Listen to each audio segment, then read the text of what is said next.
Allah said, "The day we shall gather the muttaqun, the pious, unto the most gracious Allah, like a delegation presented before a king of honor, and we shall drive the mujramun, polytheists, sinners, criminals, disbelievers in the oneness of Allah, to hell in a thirsty state, like a thirsty herd driven down to water.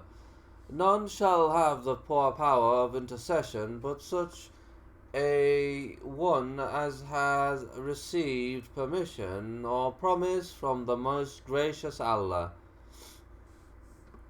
The following, which we will expound on latter, is related in a hadith.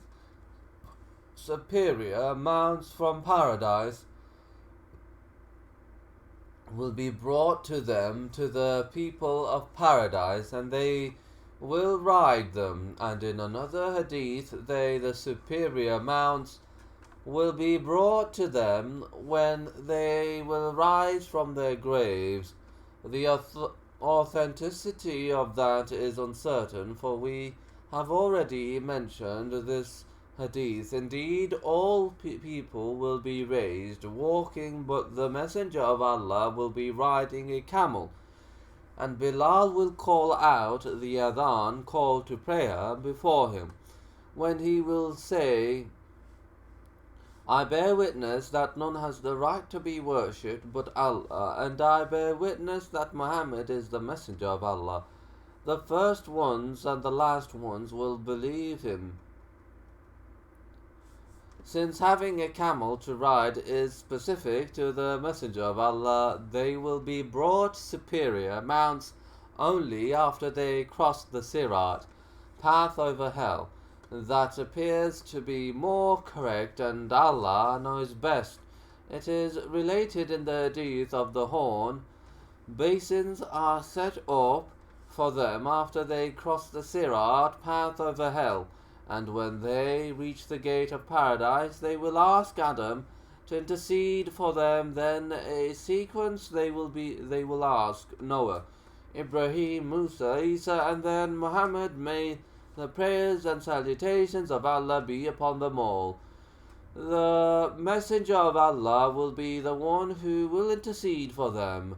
Anas reported that the Messenger of Allah said, "I will go the gate of paradise and ask for it to be opened to its keeper. Its keeper will say, 'Who are you?' I will say, 'Muhammad.' He will say, 'For you I have been ordered or to not open it to anyone before you.'" Muslim and Ahmad related this through their own respective chains. Related that the Messenger of Allah said, "On the day of resurrection I will have more followers than any other prophet, and I will be the first to knock on the gate of paradise." This hadith is related in Sahih Muslim. Allah will gather the people on the day of resurrection. The believers will stand until paradise is brought near to them. They will go to Adam and say, "O our Father, intercede for us." He will say to them, "Did anything other than the mistake of your father Adam take you out of paradise? I am not the one for that." He then mentioned the rest of the hadith. It is a strong witness to what is mentioned in the hadith of the horn, in terms of them going to the prophets a second time, asking them to intercede for them to Allah, so that He gives them permission to enter paradise. That task of interceding is specifically for the Messenger of Allah, just as the greater first intercession is specifically allotted for him, and Allah knows best. Abdullah ibn Imam Ahmad related that Suwaid ibn Sa'id said, "We were seated with Ali when he recited this verse,